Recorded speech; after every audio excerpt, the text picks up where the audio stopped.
Good afternoon, classmates, friends, and teachers.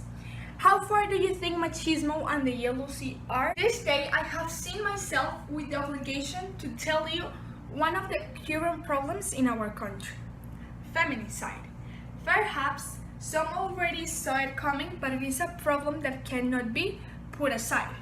When every year die almost 100 women, product of this murder. In 2012, alone 63 women saw their life lost. 67% of them have between 18 and 35 years old, and 28% of them were caused by jealousy.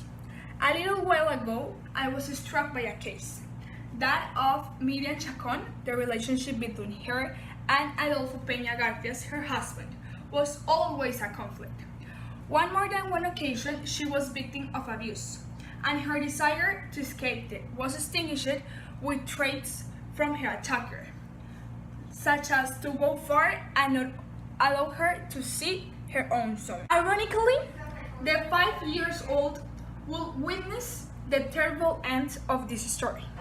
The early morning of Wednesday witnessed how the self-sacrificing woman who kept her home by selling sweets in the doors of the schools were stabbed to death by their father.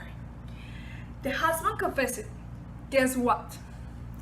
That he had done it by product of some messages from another man found on the woman's cell phone. The case is one of those that arrive only at the hands of the public ministry.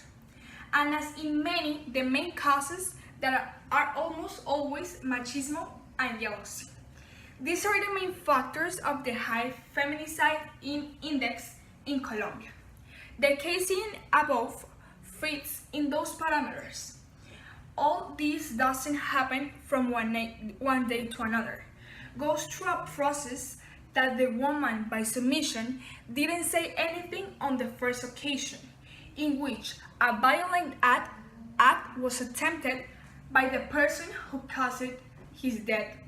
Begins with psychological abuse, and then pass to the psychicist, who later became traits unclear in bloodshed. In conclusion, if we want to know what is the limit of jealousy and machismo, to see the news daily.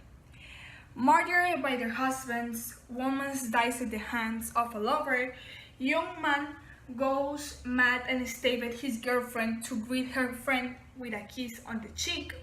And so we could spend all the day reading the notes, journalists, and even some might seem unreal, but they are not far from it.